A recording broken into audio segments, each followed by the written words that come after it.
Hello, everyone. Good morning, America. Good afternoon, Europe. Good evening, Asia. My name is Jacek Spendel. I am president of Liberty International, and this lady next to me on my left is Katerina Shapovalenko, Kate, from Ukraine, and we are now in Arizona. Welcome, Kate. Welcome everyone.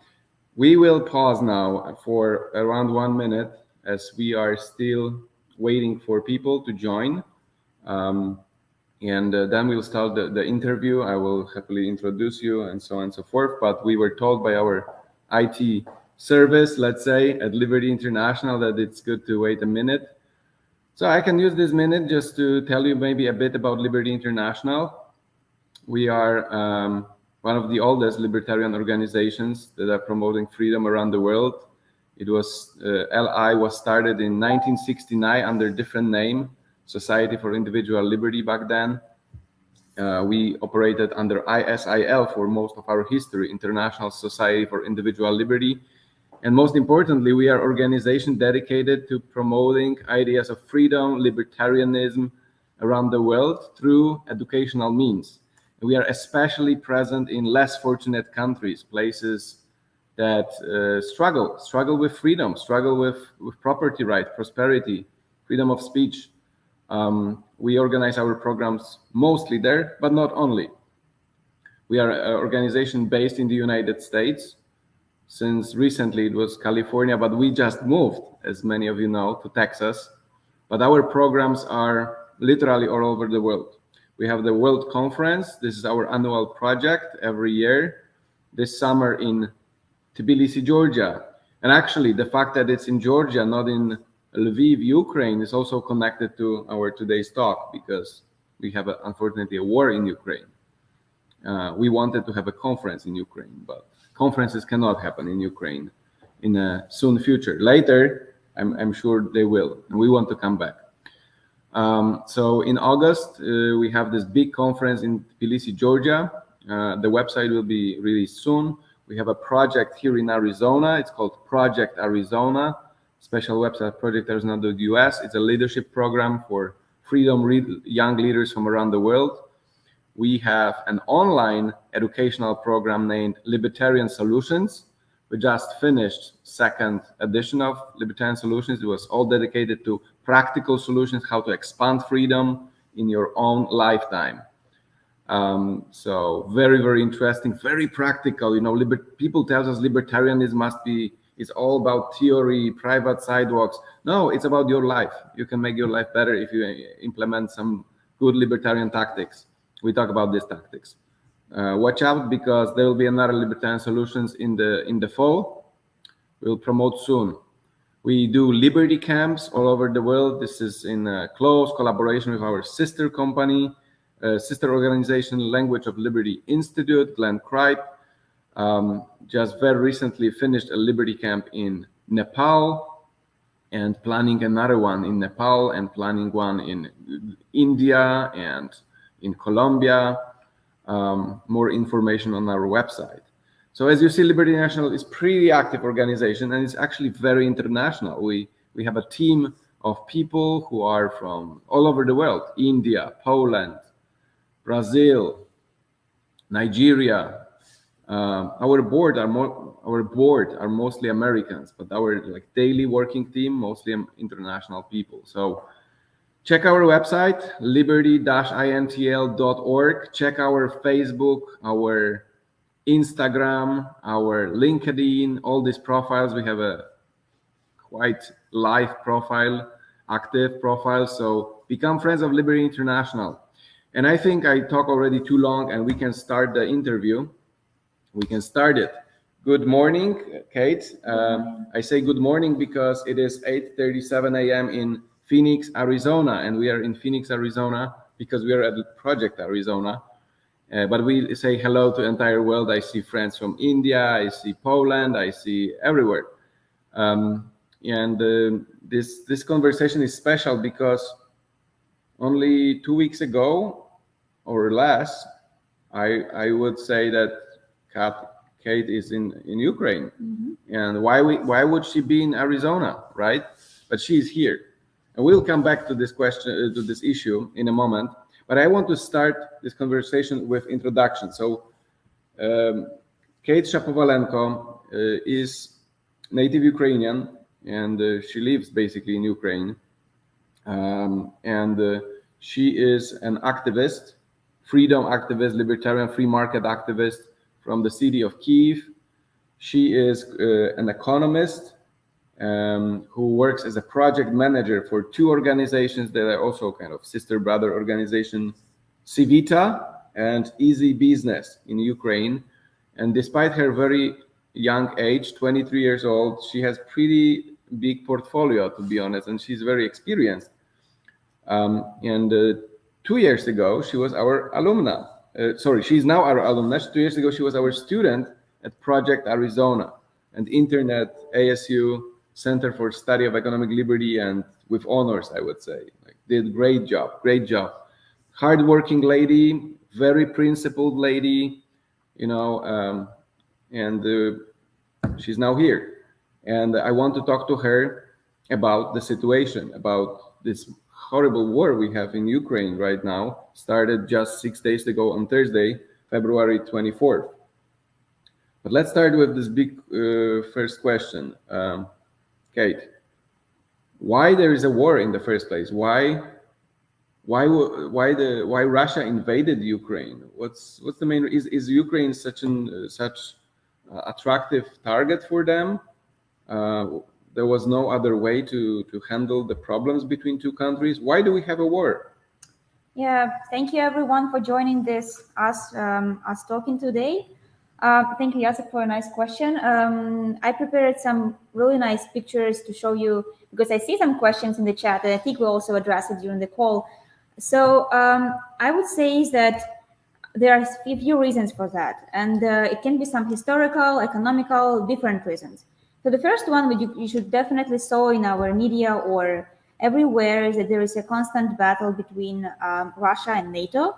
And if you can see on the map, typically Russia is very afraid that there are so many NATO countries around Russia, and Ukraine is currently as a buffer between the NATO and Russia. So they are usually very afraid. Ukraine has its own constitution that we want to become a NATO member in the future, as well as a EU member. And Russia certainly doesn't like it so much, because she wants to have a very clear buffer zone between itself and also European members.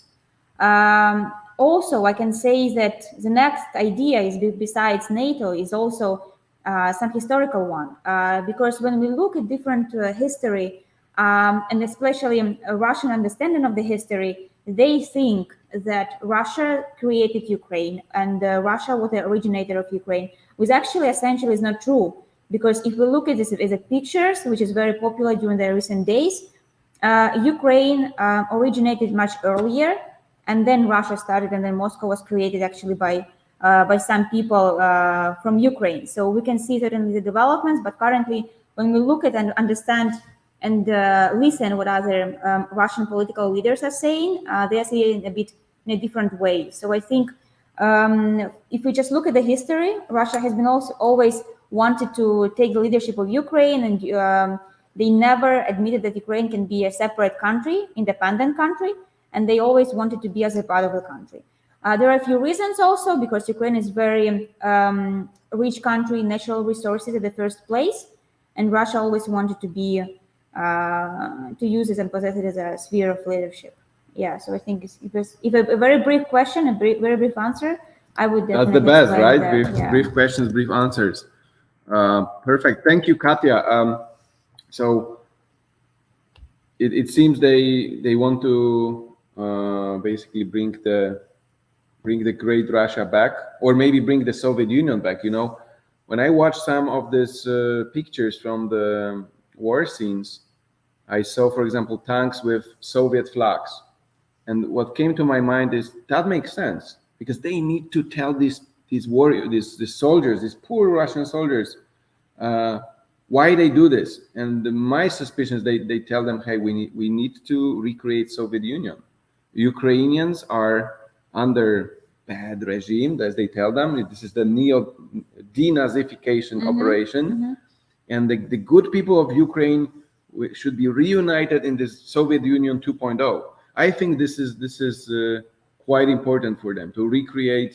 But that matches what you said as well. To recreate the old spheres of influence, the Soviet power. So lots of old communistic way of thinking down there, I think. But we are open to questions about this from our audience as well.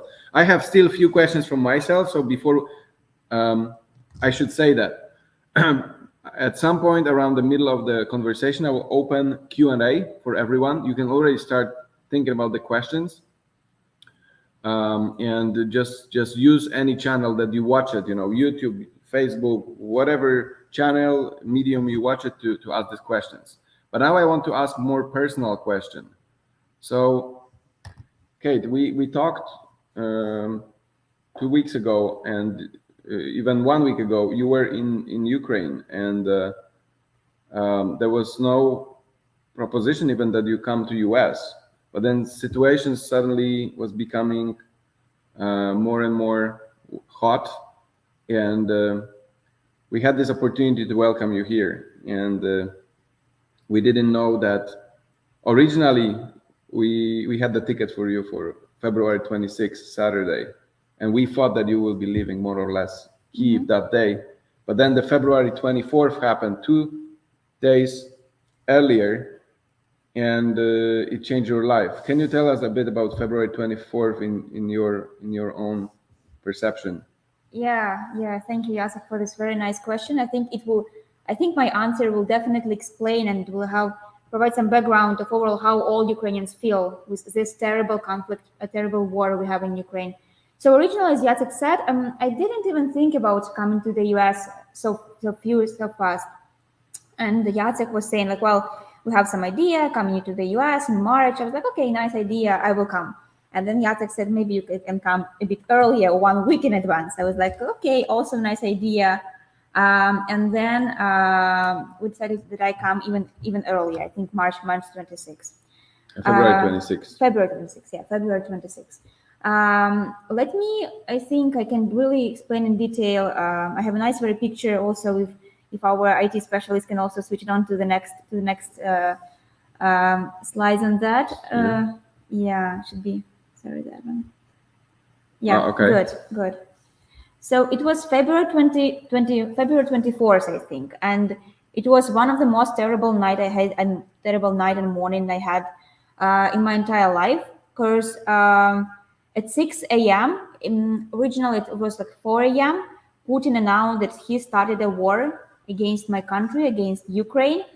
And I remember I woke up literally from the bomb shooting in Kyiv, in the capital city. And my parents and my sister was calling to me like, Kate, wake up because we're having work starting in Ukraine. And then when I looked in a week or so, I saw that in my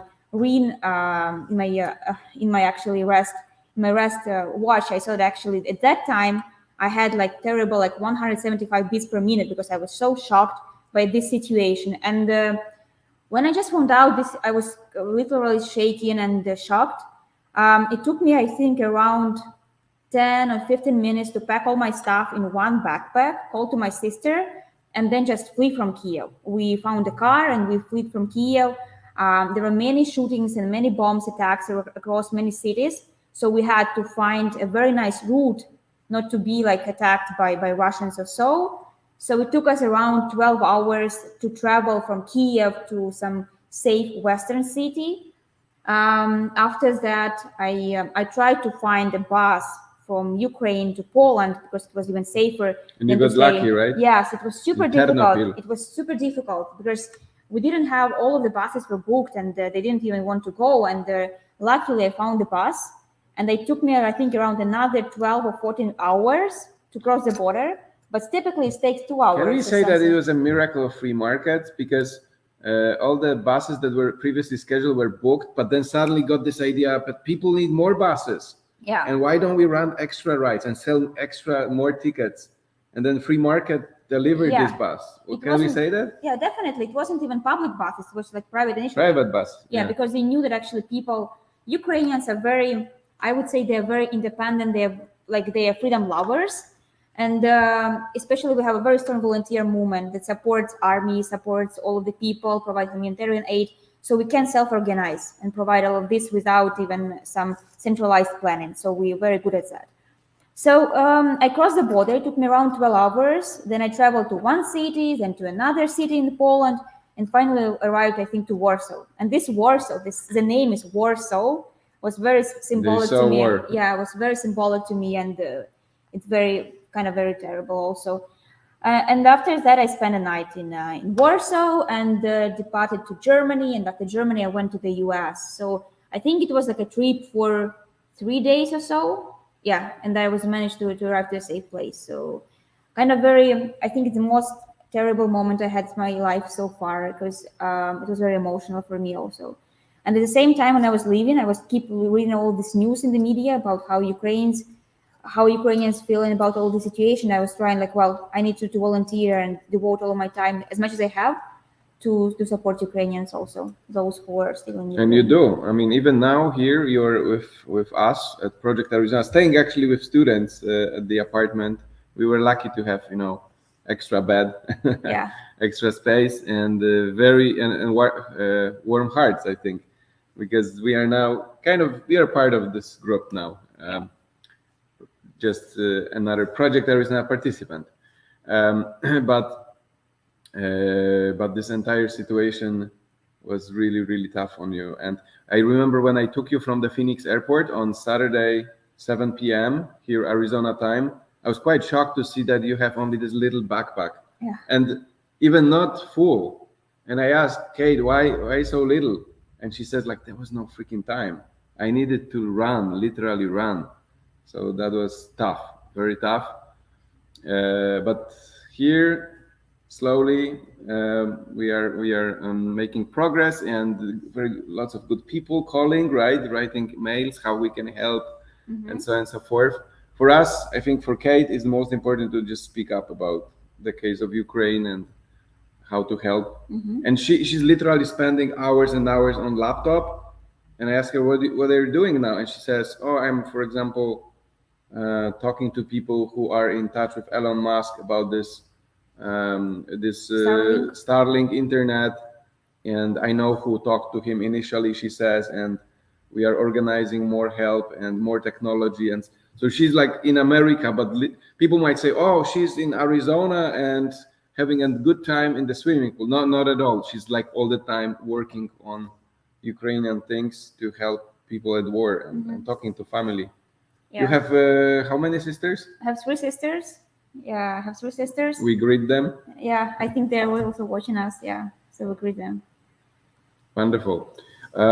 Kate, question about the freedom movement, because it's something that our audience should know. The freedom movement is really growing in Ukraine. And I am old enough to remember pre-2010, let's say. My first visit to Ukraine was in 2008. And there was literally no freedom movement, like no organization, no people that would organize this, think tanks and no youth organization, nothing like that, pre-2010. I mean, correct me if I'm wrong, but I was studying this a bit. And I always thought this is a pity and Ukraine needs a movement. It would be nice to have a think tank in Kyiv or in Lviv. And in last decade, especially last decade, is eruption of freedom, activism, and optimism, and it's Civita, it's Easy Business, it's Ukrainian Students for Freedom, it's the organization from Kyiv that the founder is member of the parliament, Ukrainian Reform Foundation, I think, and I cannot name all of them, so I'm sorry, but there's like at least a dozen of organizations connected to free market, classical liberalism, even libertarianism. So it's eruption. Is this dynamism, this big growth of the movement connected to the post-Maidan Ukraine? I mean, very often we say that what happened in 2014 was an accelerator for stronger Ukrainian nationalhood. I mean, there was Ukrainian nation, it's old nation. I mean, Mr. Putin should know this for sure, because he believes that you are not nation. But it's also a nation that is strengthening these days, because it was much stronger on the western part and kind of weaker on the eastern side of Ukraine, right? But the Maidan revolution, we call it the Revolution of Dignity, 2014, all happened later, strengthened the nation and patriotism, we can say. All these processes, are they connected to the growth of the freedom movement, or these are separate processes? Well, very nice question. I think very systematic question, and should be also a systematic answer. I think that from the history, Ukrainians are really freedom lovers. We want, like, since Kazakhs and all of the others historical points, we really love to be independent, free. We love freedom. And sometimes just Soviets, I think they just covered us. They didn't let us to unleash our potential fully. And when we just received this opportunity during the first revolution, after the second revolution, we just mushroomed, and we just arrived. Lots of organizations just showed up and working across different spheres and helping promoting free market ideas. Do you have successes as freedom movement? Are there any bills because often people know what happened in 2014, the revolution, the Yanukovych fled to Russia. There was new government of Arseniy Yatsenyuk. There was new president Petro Poroshenko. But then people did not look so closely to Ukrainian affairs, especially if they live in the US or far away in Western Europe. They don't know that much. It's 8 years, but for many people it just happened yesterday. Those 8 years, good years? Well, I would say yes. First of all, lots of free market reforms were enacted.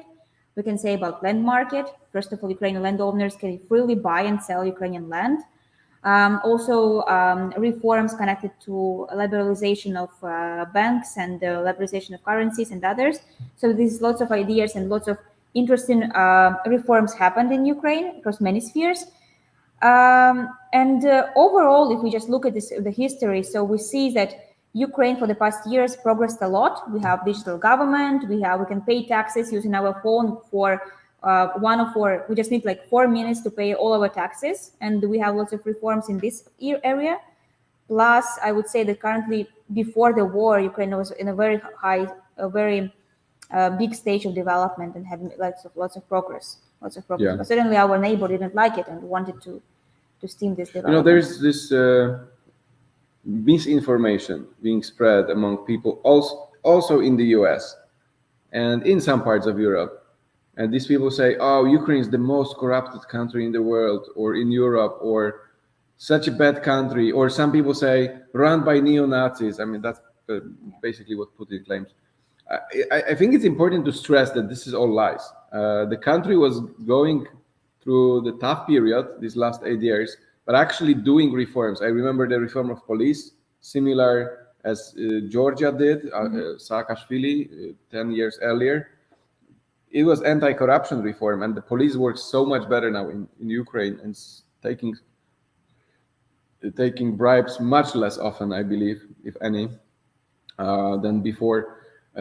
Some free market reforms with lower taxation, easier to make foreign investments. Now this deal with European Union that since 2017 there's virtually, people don't know that, there's virtually free trade with European Union. No duties. They are not member of European Union, but they're part of extended partnership. But you are not part of European Economic Area yet. However, you have a lot of freedoms that EEA offers, right? Yeah. So first of all, we have deep and comprehensive free trade agreement, and we have free movement of capital, some from goods, services, and some capital. So some of the freedoms of the European Union we have. Yeah, so I think it's important to stress you guys are Ukraine today versus 2014 is not just stronger army. That's for sure, and that's good. But it's also stronger civil society, stronger free markets, stronger almost everything that matters in a good, healthy society. And now it's again in threat. Let's go back to the war. As libertarians, freedom lovers, we often talk about non-aggression principle. because we basically hate aggression. We are people of peace. We believe in voluntary exchanges. We are so much pro-peace and anti-aggression that we will see aggression where average people don't see aggression, like taxes, which is theft, regulations, and so on and so forth. And war is the most horrible act of aggression. What Russia staged against you right now. So it has this individual level. It hits, the armies fight each other, but it hits civilians. It hits normal people like you or me. There's your family still in central northern Ukraine. Can you tell us a bit how is the situation of civilians and situation of refugees? My country, Poland, is now accepting hundreds of thousands of refugees, and we are happy to do this because we try to feel your pain, and it's just a human instinct, human reaction. Tell us more, Katya, about this humanitarian crisis. Yeah, humanitarian crisis, as you'd say, like really, really huge, because literally, if all streets are bombed, you have no other choice than to just go to there's some coverings, go to some other places, for example, to the metro station or anywhere, just to hide and protect your own life. And I think before this situation, before this war, all people, when we talk about this basic Maslow pyramid with all this lower level of safety, nobody's think really careful about what the safety is. But when you just like wake up, but when you just like wake up about and you hear all these bombings and you're very, very afraid, you will really remember about all these safety ideas and safety notions. So in those pictures we just saw that on the first, this is basically my native city, and this is before and after Russia's just tried to bomb and destroy all of our places and cities. Yeah, so they just arrived and said, like, well, we just want to save Ukrainians, and so this is the way how they save in all of this. You can see such pictures and bombs and everywhere in almost like in many cities in Ukraine. It's very, very terrible and like heartbreaking. The second picture is also when we have so many people who are currently hiding in the metro stations because there is a very safe place. They are spending their days, like I would say, as of now, they spend like 5-6 days in a row. They couldn't leave because it's very, very dangerous to be outside. So people really suffer. So people have some children have some, I don't know, like some lessons in their metro, in their shelters. Even women, they give birth to kids inside the metro. So it's like very terrible situation. And I think it will have very, very long consequences because people will never forget this. We will never forget this that Russia did to us and did to our country. It's very terrible. It's very terrible. Katya, I will ask last questions before I open Q&A. How freedom-loving people can help Ukrainians in need? Yeah, so this is a very nice question, and I think there are so many ideas and ways. I think in social media we post a lot how people can help. It starts from donations to some information, basically PR campaigns against buying or purchasing something from Russia and just spreading the correct information. So there are so many ideas how you can join. Our Ukrainian diaspora also developed the website and different many websites in which you can see many links how you can contribute, and it's very interesting ideas.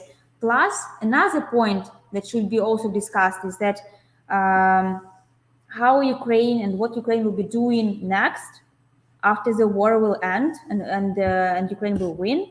So it's very interesting points of that should be discussed. First of all, I think that lots of people, they expect certain like new world order when different will be different forces that will be interrelated and certainly can be different two settings and different I would say exchanges of powers. And of course, Ukraine will have a very primarily role in that because Ukraine just helps and supports all of those transformations as of now and bears all the consequences. Of course, we should think about this economic recovery and growth of Ukraine. So, because Ukraine is currently the country that stops the aggression against itself, and it supports and saves the entire Europe. So it should be a very interesting like plan how it should be all changed and how Ukraine should be reconstructed. We also anticipate that Ukraine suffered so much to become the European member, so we really want to continue this track and also become fortunately the EU member, because it will help us. It will provide us some security against further problems that may arise on the international level. And of course, with some dose of bureaucracy. Yes, some dose of bureaucracy, of course. And of course, we want to pursue free market reforms in Ukraine, which are unraveled and across many spheres. And our think tank, we are working a lot on all of these ideas. So currently, we also work tightly with the Ukrainian government. That is currently in power, so we try to support them with all of those ideas. And our biggest effort and our biggest asset that we have is that our mind and our brain. So we want to help Ukrainian government and Ukrainians to reach prosperous and rich Ukraine. Fantastic. Thank you so much, Katya. Great ideas. Contact to Katya here. If there is anything you want to contribute, communicate, maybe some joint projects, partnerships, whatever, I will be just discuss anything. I will be more than happy to communicate with you directly. So let's keep in touch and keep in touch. But let's go to the questions from the audience. I see some very interesting. I will start with. I cannot read all the questions, guys, so I will be a little bit picky here. But I see this first question from Justyna from Poland, very interesting, and I'm gonna read it now.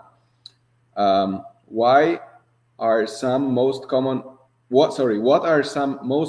misconceptions you have heard from people in the West who have either just heard about the situation in Ukraine or have been following it for some time? Oh, yeah. So the misconceptions. Very interesting. I think because currently this war, we have a battle, not only a military one, but also disinformation campaigns. And Russia is very good at it. So they try to spread lots of interesting, like I would say, lots of fake news that are populating across different places. So the first one, they say that Ukraine will never win this war because Russia is the most powerful army in the world, or something like this. But typically, when we look how they behave and how Russia behaves in Ukraine, we have a very strong opinion that, and we really believe that it won't be so. I would say also there are some sentiments regarding EU membership of Ukraine because they are thinking that people do not really know what kind of consequences of how it can help Ukraine. So first of all, as I said, it will be just bringing some securities to Ukraine, and also they have some special, like even military mechanism that could support Ukraine overall. Also, there are some sentiments about whether U.S. and what should be U.S., how U.S. can help Ukraine, and currently we see a very united position that U.S. is helping Ukraine strongly, and we really appreciate all of this support from all of our countries who provide Ukraine support and help. Yeah. Okay, and with the misconceptions, do you think that people who claim that if we heard it yesterday, this voice, right? If, let's say, President Biden sits with Putin, President Putin, a few weeks ago, and agrees that Ukraine will never join NATO, that would prevent the war. What do you think about this kind of attitude, this kind of statements? We hear sometimes these statements. Yeah, I think this all statements were just, even before the war started, sadly, very sadly, that all conversations about Ukraine, they happened without Ukraine participation, and there were no direct communication with Ukraine about the future and overall. But currently we have a very strong position where Ukraine wants to be, and that Ukraine wants to be independent, well secured, and that Ukraine is a really country on the map of the world that should be also regarded to. So I think currently such sentiments are not really even valid, because Ukraine would not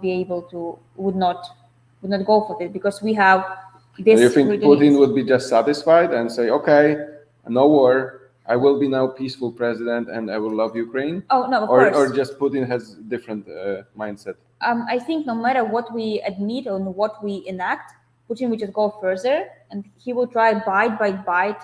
The salami method, slice by slice, slice by slice, reach whatever he wants. Yeah. Mm-hmm. We have this interesting question from Chris Baker. He asks, why does NATO still exist when the USSR and the Warsaw Pact does not exist? He basically wants to ask, he's asking, is there a place for NATO in today's geopolitical world? Okay. Do we need NATO if, NATO was kind of anti-Soviet Union pact? The Soviet Union had their own pact called Warsaw Pact. They dissolved it. So why NATO is still there? Is there any threat that NATO needs to challenge? Maybe there is. What do you think? Well, NATO is a very powerful institution. It's the biggest, actually, military bloc that really supports and helps many countries. It's just the thing that Ukraine is not part of this NATO bloc. It's not a problem. Problem can be in a different way, and I think that after the end of this war, the world will definitely think about the way how the entire infrastructure or architecture of the military or security, global security, should be designed. And maybe some conceptions and some ideas should be also reviewed, but we don't know it so far. And there's probably still threat, basically, to the Western world, which Putin poses. So I guess there are some good reasons, right? Yeah, and for its existence. Yeah, and maybe in the future, after the war will end, as I was saying, it's like, as we were saying, it's just like new world starting. So maybe it will be revision of all this mechanism, and they will try to come up with something new. We have a question from Ritik from India. How is Ukraine's opposition reacting amid war? Is it true that many children had died? Are attacks affecting rural areas or small cities as they are affecting countries' centers? Okay. Yep. Yeah. So first of all, Ukraine opposition. I was really surprised by the way how Ukraine united all together, despite the party, political affiliation, whatever. We are so united right now to fight against the external enemy, which is Russia right now. So our different political parties, they exchanged their ideas they had, or some files they had previously. They passed it to the new government. So currently we will work as a one team against one enemy. Regarding different groups of society, I would say that yes, of course, children are affected. We have, I think our president was participating on the meeting in the European Commission, and he was saying that a few kids died yesterday, and also a few the day before yesterday, because Russians, they shoot kindergartens, they shoot schools, they shoot different civil buildings. So of course there are some casualties, and unfortunately some casualties from children also. So it's very bad. And the question about these villages and the cities, I would say, of course, Russia targets large cities because they want to claim it as a win. But of course, if you need to go to the large city, you have small villages before the city. So of course, they also suffer because tanks and military, they go through these villages. But people are so brave, and I think you saw many videos on the internet when they try to stand with their just blank hands and protect those. They just try to avoid so the tanks will not go further. So people just all well united. They are very brave, very strong, and they try to stop this war by all means. Yeah. Thanks. We have a question from Jessica Kearns. She says, "Great interview so far. Kate, how do you predict this will play out? Is the war going to continue for a long time? And under what circumstances will Putin stop?" Yeah. Hello, Jessica. Jessica is actually she's British, but she also volunteered in our organization. We had a very good job together. Thank you, but Jessica. No more in Kyiv, right? No, she's not in Kyiv, I think, right now. So very nice question. So initially, I think there were a few scenarios how the war can go. And the first idea was about this blitzkrieg, that Putin wanted to take everything and all of the cities within maximum 4 days. And currently, this blitzkrieg has failed. So this idea was failed, and they fortunately didn't prosper in that. So there are currently new scenarios how it can go. So first of all, it can be some terrible scenarios like in Syria, when the conflict was extended for so long time. And this is a very bad scenario because people will be suffering, but we hope that it won't be happening. The idea how to make it that will not happen is a strong reaction from the world, very strong sanctions, so that real people and real Russian citizens will see that, the Russians cannot continue this. For example, when Apple bans their products, Apple Pay, Google Pay, MasterCard, Visa, when they disconnect from Russia, then normal citizens see in Russia like, well, there is something definitely happening, so we have to go on the street and stop this. In this way, Putin will stop if he does not receive any support from the population. So I think this is the only way. We just need to push, have very strong sanctions from the government that will hit ordinary people in Russia. Ordinary people. Yeah. Because that's also, controversial. We all will probably agree, like, except some people who are authoritarians, will agree that there must be sanctions against the government of Russia, the Kremlin people around Putin, maybe also this chosen oligarchs, which is totally not free markets. It's these are businesses that have their own spheres thanks to government's special privileges. But you said that even an ordinary Russian should feel it. But that's an interesting question, because people often think, and maybe rightly so, average Russian is not staging a war against Ukraine, and why he or she should feel it.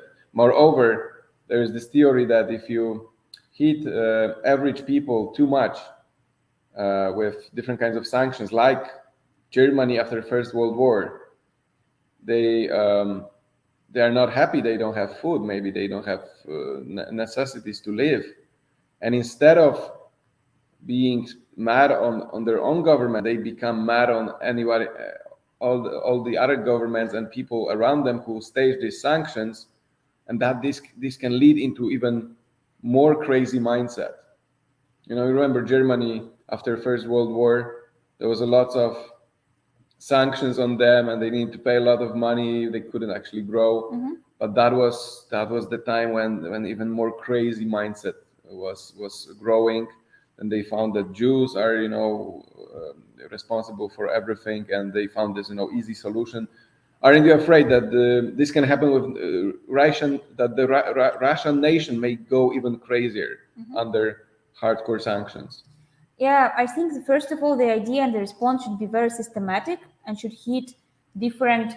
Of course, the first target is everybody who is directly connected with this terrible conflict, and those who are related to Putin, all of this circle around him. And those people, they are well under sanctions right now. So all of their assets abroad, they're frozen, and they have lots of sanctions. But of course, also, if we say about free market, if we have some different companies like corporations, it's up to them.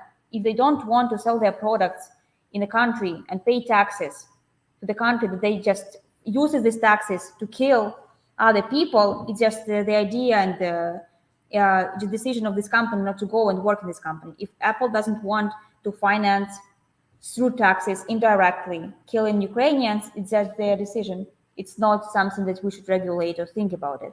And currently we see a huge buy-in from, hopefully, from many corporations across the world, and they are just stopping operations in Russia just because it can have very negative, and it has negative consequences on Ukrainians also. Yeah, I think just Putin went a bit too far. So yeah, now even people who do shopping, we have this action in Poland.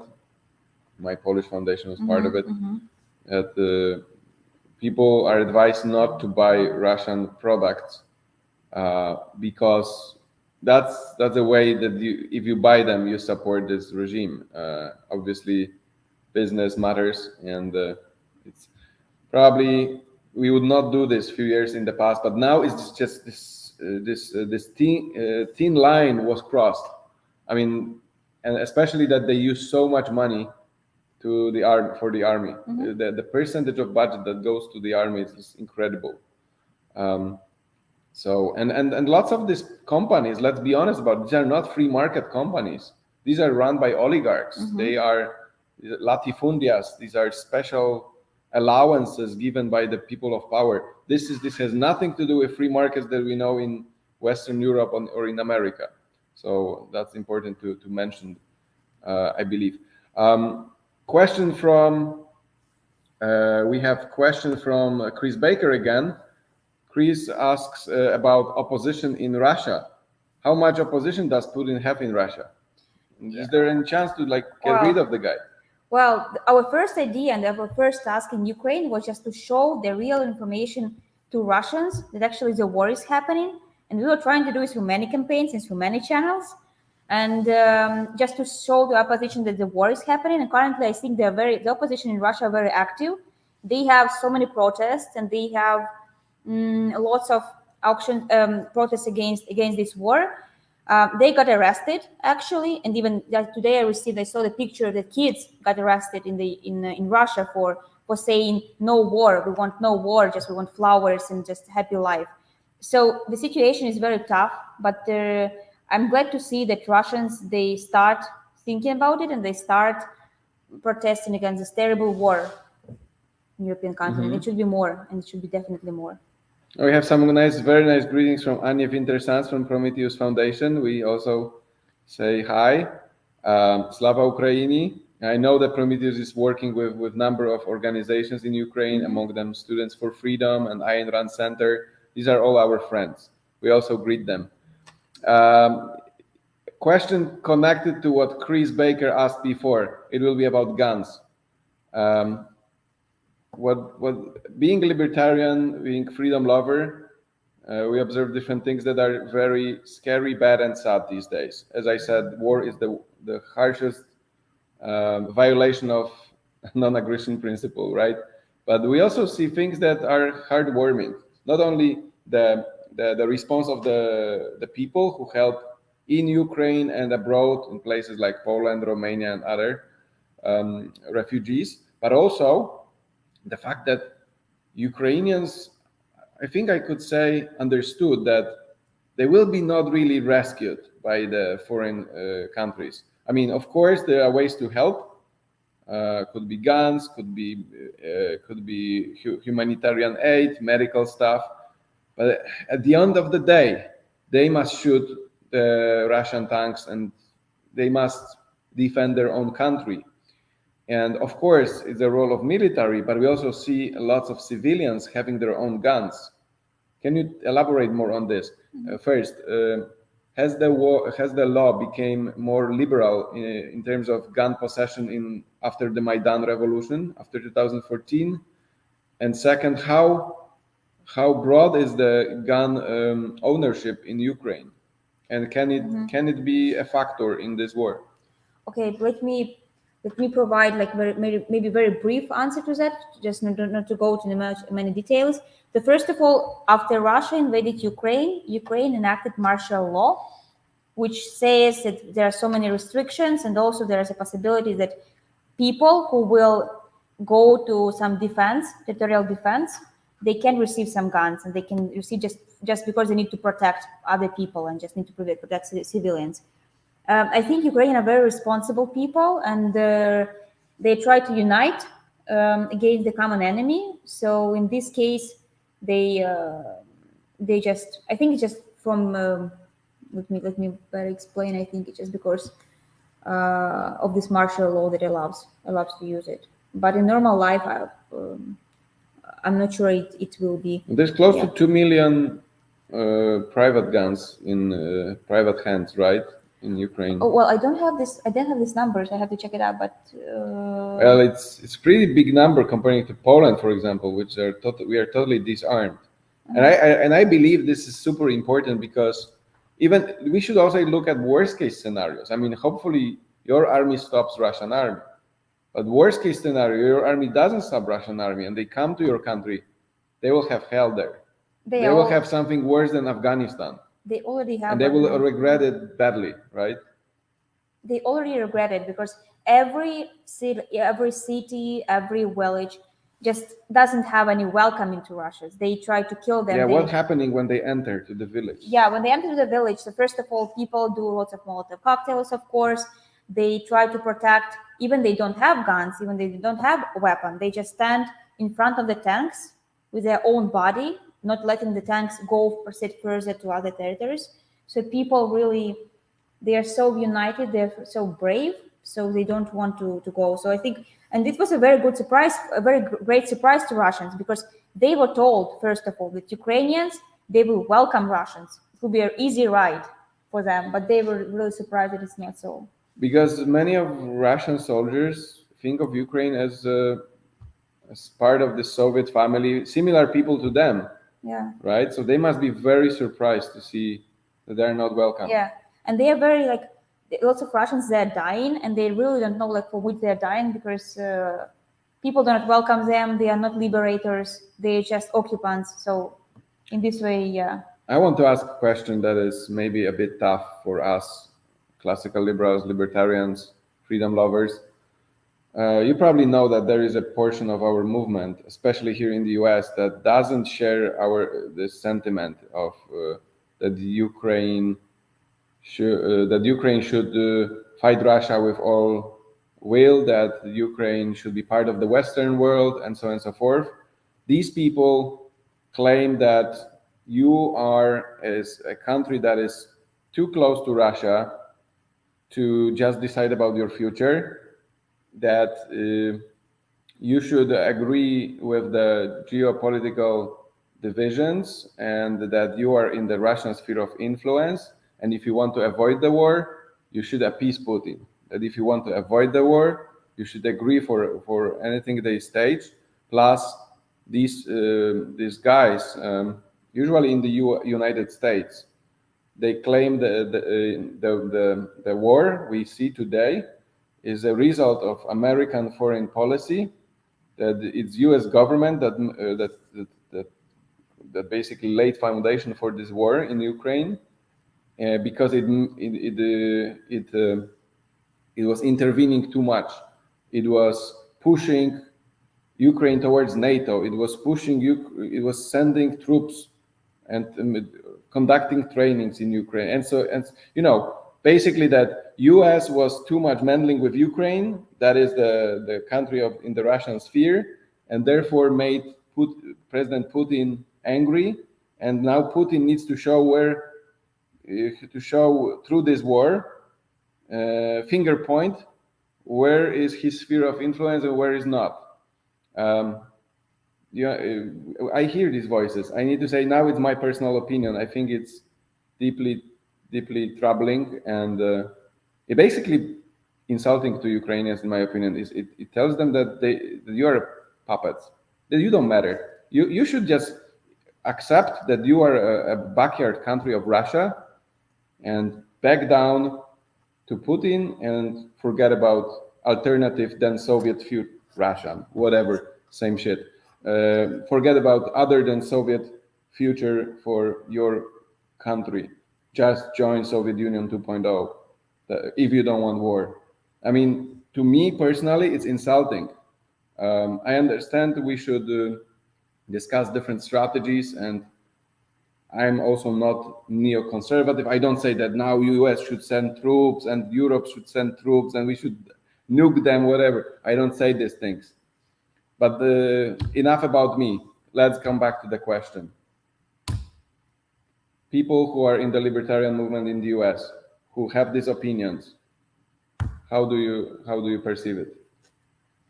Well, so if we say that, like Jacek, I think it should be, how he was saying, like live and let live, or something like this. Live and let live. Yes, yeah. So the same. If we are independent country, they don't let you live. We want to decide by ourselves with which part of the Europe or other parts we want to be. We want to be independent. We want to decide our future by ourselves. And all our young population, we are very European, and we want to be with a normal part of the world, and we want to not to be just a puppet. We want to be the team and to be on the same round table with all of us. As now we see that Ukraine is actually helping and supporting and the entire and rescuing the entire Europe from massive war, because we are as a shelter, we are as a wall between Russia and all of the world. So I think currently we have a very strong position, inside on the global map, and definitely I think that it will we can agree that the United States did a lot of bad wars, right, in the recent past. We can agree that lots of interventions of the United States were unjust and not in places that were hostile, especially Afghanistan, Iraq, Syria, Libya. I think we can agree on all these things. But the intervention, let's make it clear. Let's make this statement clear. It's not US now intervening with their troops. It's Russia. So if you don't like US in Syria, if you don't like US doing stuff in Afghanistan, and you now think about what should I think about Ukraine, think that in place of US troops, you have Russian troops, and they are bombing. So I think it's important that we at least understand that who is the main evil actor here.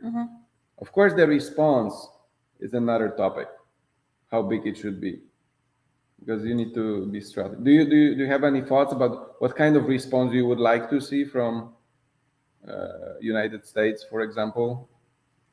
Well, so I think it's the same that our president said, that we just need support and military aid to end this war and live prosperous and just have a great life. But you don't even ask for troops, right? Currently, we don't ask for troops. We just need military aid that will help us to fight with Russia. Yeah, with Russia. Because military troops, they require a separate mechanism to be enacted. I think it's important to say that anything that Western European countries, not just Western European, and the United States can do right now, these are still reactions. This is not creations. It's important that some of our friends libertarians understand that the United States doesn't create this situation. It can react. It can react better or worse. Maybe it doesn't react always good. I mean, under Biden, definitely it can react worse. But these are reactions, not creations. Creator is Putin here. Let's see. We can have one more question. Yeah, let's see that. We have some nice good luck with your fight from Maciej Kamiński. Yeah, thank you. Great guy, helping you and the Ukrainian cause. We have some very good words. Glory to the heroes defending Western world from Polish rapper. I think he's a hip hop singer. And I don't see really more questions, to be honest. So it was a very big pleasure talking to you. And we want to, as Liberty International, we want to show situation of our allies, friends, especially in these hard times like this war in Ukraine. Keep our fingers crossed for peace. We love peace. For Ukraine to remain a country that can decide about its future, right? I think this should be close to every freedom lover. Definitely. Not the puppet countries. Yeah. That's not what we want, right? No more puppet countries, please. Yeah. And for you personally, that it's nice to be here, but I wish you can come back to Ukraine as soon as it will be safe to go back. Continue your precious, important work for freedom, for free markets, and for prosperity of your country, your people. So thank you very much, Kate. It was my pleasure. Thank you, our audience. You did great. You joined us on multiple platforms. Thank you, Sebastian, for running it on the IT side. Wishing you all the best, and see you soon somewhere where freedom is in the game. We should always defend freedom, advance freedom, and have a beautiful day. Goodbye.